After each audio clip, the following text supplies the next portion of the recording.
നവാസ്ക, ഞാനൊരു കാര്യം തുറന്നങ്ങ് പറയാം. എൻ്റെ സങ്കല്പത്തിലുള്ള ഭർത്താവ് ഇങ്ങനെയൊന്നല്ല കേട്ടോ. രഹന നല്ല ചൂടിലായിരുന്നു. നവാസ് അവളെ നോക്കി കണ്ണുറക്കി പുഞ്ചിരിച്ചു. എൻ്റെ രഹന, പിന്നെ നിന്റെ സങ്കല്പത്തിലെ ഭർത്താവ് എങ്ങനെയാ? രഹന നവാസിനെ നോക്കി കണ്ണുരുട്ടി.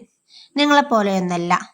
ഒന്ന് നിർത്തിയിട്ട് അവൾ അവളുടെ സങ്കല്പത്തിലെ ഭർത്താവിനെ കുറിച്ച് വാചാലയായി.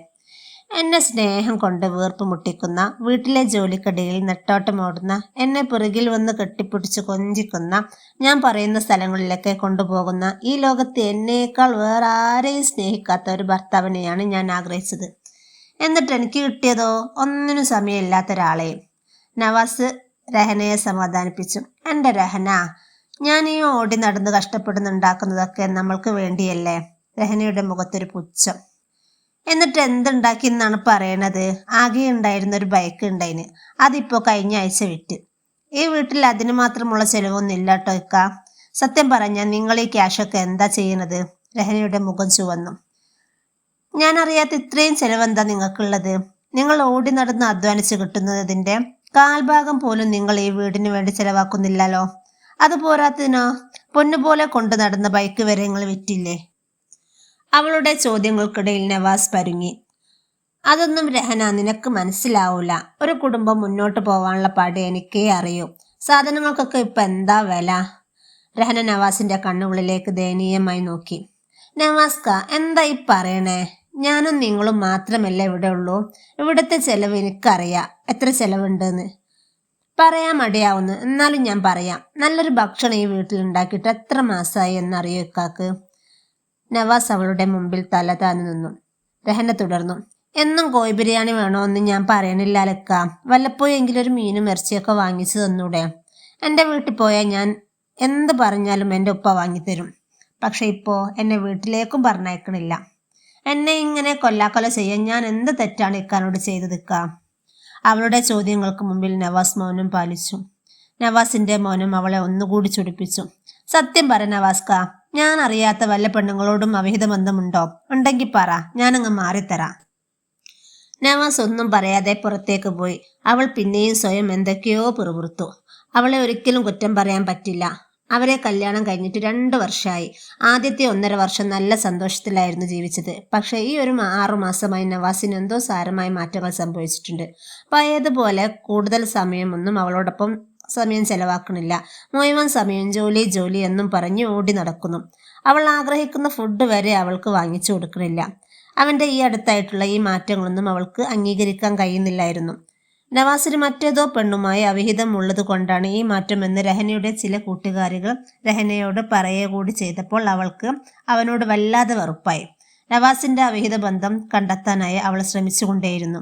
ഒരു ദിവസം അവളുടെ ഫോണിലെ ബാലൻസ് തീർന്നത് കാരണം വീട്ടിലേക്ക് വിളിക്കാൻ അവൾ നവാസിനോട് ചോദിക്കാൻ വേണ്ടി വീടിന്റെ ടെറസിൽ നിൽക്കുന്ന നവാസിന്റെ അടുത്തേക്ക് പോയി.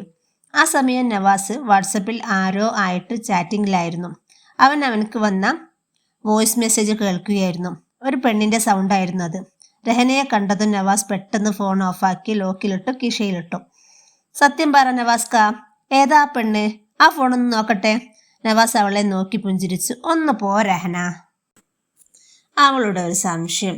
അതിൻ്റെ കാമുകയൊന്നല്ല രഹന, അത് എനിക്ക് കൂട്ടുകാരൻ അയച്ചു തന്ന ഒരു കോമഡി ഫോൺ സംഭാഷണമാണ്. അവൾ നവാസിനോട് ഫോൺ ആവശ്യപ്പെട്ടു. പക്ഷെ അവൾ എത്ര ചോദിച്ചിട്ടും അവൻ ഫോൺ കൊടുക്കാൻ കൂട്ടാക്കിയില്ല. രഹനയുടെ കണ്ണുകൾ നിറഞ്ഞു. അപ്പൊ നവാസ്ക, എന്നെ ചതിക്കുകയായിരുന്നല്ലേ ഇത്ര നാളോ? ഫോൺ തരാന്ന് എന്താന്ന് മടിക്കുന്നതെന്ന് എനിക്കറിയാം. എനിക്ക് കാര്യങ്ങൾ മനസ്സിലായി നവാസ്ക. മനസ്സിലാക്കാനുള്ള ബുദ്ധിയൊക്കെ എനിക്കുണ്ട്. ഞാനത്ര പൊട്ടിയൊന്നുമില്ല നവാസ്ക. ഞാൻ എൻ്റെ വീട്ടിലേക്ക് പോവാണ്. ഇനി എന്നെ അന്വേഷിച്ച് വരരുത്. അത്രയും പറഞ്ഞ് അവൾ അവളുടെ വസ്ത്രങ്ങളെല്ലാം എടുത്തു പോകാൻ ഒരുങ്ങി. നവാസ് അവളെ തടഞ്ഞെങ്കിലും അവൻ പറയുന്നതൊന്നും കേൾക്കാൻ അവൾ കൂട്ടാക്കിയില്ല. അവൾ പോകുന്നത് സങ്കടത്തോടെ നോക്കി നിൽക്കാനേ അവന് കഴിഞ്ഞുള്ളൂ. രഹന വീട്ടിലെത്തി. പൊട്ടിക്കരിഞ്ഞ് നടന്ന സംഭവങ്ങളെല്ലാം അവൾ വീട്ടിൽ പറഞ്ഞു. ഉമ്മയും ഉപ്പയും അവളെ ആശ്വസിപ്പിച്ചു. കുറച്ചു സമയം കഴിഞ്ഞപ്പോൾ നവാസ് അവളുടെ വീട്ടിലെത്തി. നവാസിനെ കണ്ടതും അവൾ കരഞ്ഞുകൊണ്ട് റൂമിലേക്ക് ഓടി. ഉമ്മ വീടിൻ്റെ അകത്തേക്ക് കയറി. ഉപ്പ അവനെ വെറുപ്പോടെ നോക്കി. വീട്ടിനകത്തേക്ക് കയറാൻ ശ്രമിച്ച അവനെ ഉപ്പ തടഞ്ഞു. വേണ്ട, കയറണ്ട. വന്ന കാര്യം എന്താന്ന് വെച്ചാൽ അത് പറഞ്ഞിട്ട് പോവാ. നവാസ് ഉപ്പയെ ദയനീയമായി നോക്കി. എന്നിട്ട് പതിയെ പുഞ്ചിരിച്ചു. ഇല്ല ഉപ്പ, ഞാൻ കയറണില്ല. ഞാൻ രഹനയെ കൊണ്ടുപോകാൻ വന്നതാ. അവളെ എൻ്റെ കൂടെ പറഞ്ഞയക്കണം. ഉപ്പയുടെ മുഖം കോപം കൊണ്ട് വിറച്ചു. നാണമില്ലല്ലോ നായേ നിനക്ക്? സ്വന്തം ഭാര്യ ജീവിച്ചിരിക്കുമ്പോൾ മറ്റൊരു പെണ്ണുമായിട്ട് ബന്ധം പുലർത്താൻ നിന്നെപ്പോലത്തെ ഒരു തെണ്ടിൻ്റെ കൂടെ ഞാൻ എൻ്റെ മോളെ പറഞ്ഞയക്കണില്ല. നമുക്ക് ഇനി കോടതിയിൽ വെച്ച് കാണാം. നിന്നെപ്പോലത്തെ ഒരു ഭർത്താവിനെ അവൾക്ക് ആവശ്യമില്ല. നവാസിൻ്റെ കണ്ണുകൾ നിറഞ്ഞു. പൊട്ടിക്കരയാൻ തോന്നി. പക്ഷെ അവൻ ക്ഷമിച്ചു നിന്നു. സംസാരിക്കാൻ തുടങ്ങി. വേണ്ടപ്പ, കോടതിയും പോലീസൊന്നും വേണ്ട. ഞാൻ പോവുക. നിങ്ങളെ മകളെ എനിക്ക് കൈ പിടിച്ചു തരുമ്പോൾ അവളെ കരയിപ്പിക്കാതെ സന്തോഷത്തോടെ നോക്കാമെന്ന് ഞാൻ ഉപ്പാക്ക് ഉറപ്പ് തന്നിരുന്നു. പക്ഷെ ആ ഉറപ്പ് പഠിച്ചോന് ഇഷ്ടമില്ലായിരുന്നു ഉപ്പ. സന്തോഷത്തോടെ ജീവിച്ചിരുന്ന ഞങ്ങളുടെ ഇടയിലേക്ക് വിട്ടുമാറാത്ത തലവേദനയുടെ രൂപത്തിൽ രഹനക്ക് കൂട്ടായി വന്നു. ആ തലവേദനയെ ഞങ്ങൾ നിസ്സാരമായി കണ്ടെങ്കിലും അവളെ ചികിത്സിച്ചിരിക്കുന്ന ഡോക്ടർ അമൃത പറഞ്ഞാണ് ആ സത്യം ഞാൻ മനസ്സിലാക്കുന്നത്. നവാസ് കുറച്ചു സമയം ഒന്നും മിണ്ടിയില്ല. എൻ്റെ രഹനയുടെ ശരീരത്തെ ക്യാൻസർ കാർന്നു തിന്നു തുടങ്ങിയിട്ടുണ്ട്. നവാസിന് കരച്ചിലടക്കാൻ പാടുപെട്ടു. എനിക്കറിയായിരുന്നു ഉപ്പ, ഈ കാര്യം എൻ്റെ രഹന അറിഞ്ഞാൽ അവൾക്കത് താങ്ങാൻ പറ്റില്ലെന്ന്. അതുകൊണ്ടാണ് അവളിൽ നിന്നും ഞാൻ ഈ കാര്യം മറച്ചു വെച്ചത്.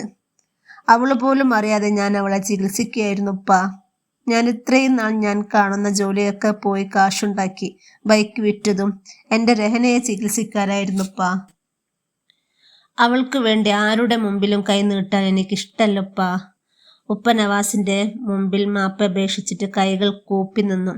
നവാസ് ഉപ്പയുടെ കൈകൾ പിടിച്ചു പറഞ്ഞു, ഉപ്പയുടെ സ്ഥാനത്ത് ഞാനാണെങ്കിൽ പോലും ഞാൻ ഇങ്ങനെ പ്രതികരിക്കൂ?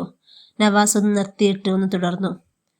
അവൾക്ക് ഇറച്ചിയും മീനൊക്കെ വാങ്ങിക്കൊടുക്കാത്തത് അവളുടെ ചികിത്സയുടെ ഭാഗമായിട്ടാണുപ്പ. തുടക്കത്തിൽ തന്നെ അസുഖം മനസ്സിലാക്കിയപ്പോൾ തന്നെ ചികിത്സിച്ച് പൂർണ്ണമായും ഭേദമാക്കാമെന്ന് ഡോക്ടർ ഉറപ്പ് തന്നിട്ടുണ്ട്.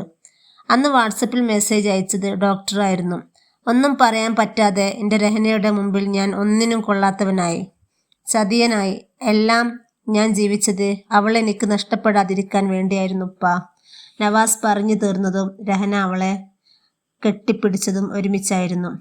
എന്തിനായിരുന്നു നവാസ്ക ഈ പാപിക്ക് വേണ്ടി ഉപേക്ഷിച്ചുകൂടായിരുന്നു ഈ പാപിനെ? നവാസ് രഹനയെ ചേർത്ത് പിടിച്ചു. ഒരാപത്ത് വരുമ്പോൾ പാതി വഴിയിൽ ഉപേക്ഷിക്കാനല്ല എൻ്റെ രഹന നിന്റെ കയത്തിൽ ഞാൻ മഹർ കെട്ടിയത്. ജീവിതകാലം മുഴുവൻ ഇങ്ങനെ ചേർത്ത് പിടിക്കാനാ. നവാസിന്റെ മൊബൈൽ ഒന്ന് ശബ്ദിച്ചു. അമൃത ഡോക്ടറായിരുന്നു. നവാസ്, തലവേദനയുടെ കാര്യം പറഞ്ഞ് രഹനയെ ചികിത്സിക്കുന്ന സമയം കഴിഞ്ഞിരിക്കുന്നു. ഇതുവരെയെല്ലാം പോസിറ്റീവാണ്. അവൾക്ക് നല്ല മാറ്റമുണ്ട്. ഇനി ചികിത്സയുടെ 2ാം ഘട്ടമാണ്. അവളുടെ സഹായമില്ലാതെ ഇനി ചികിത്സ മുന്നോട്ട് കൊണ്ടുപോകാൻ സാധിക്കില്ല. ഡോക്ടർ പറഞ്ഞു തീരും മുമ്പേ ഇങ്ങേ തലക്കിൽ നിന്ന് രഹനയുടെ ശബ്ദം. ഡോക്ടർ, ഒന്നുകൊണ്ടും പേടിക്കണ്ട ഡോക്ടർ. നവാസ്ക എൻ്റെ കൂടെയുള്ളപ്പോൾ ഞാൻ ഒരിക്കലും തളരില്ല. അതെനിക്കുറപ്പുണ്ട് ഡോക്ടർ. അപ്പോൾ ഇത് രഹനയുടെയും നവാസിൻ്റെയും ചെറിയൊരു സ്റ്റോറിയാണ്. അപ്പോൾ നിങ്ങൾക്ക് ഇഷ്ടപ്പെട്ടതാണെങ്കിൽ ലൈക്ക് ചെയ്യുക, ഷെയർ ചെയ്യുക. ആദ്യമായിട്ട് വീഡിയോ കാണുന്നവരാണെങ്കിൽ സബ്സ്ക്രൈബ് ചെയ്യുക, സപ്പോർട്ട് ചെയ്യുക. അപ്പോൾ ഇൻഷാ അല്ലാഹ് അടുത്ത വീഡിയോ ആയിട്ട് വീണ്ടും കാണാം.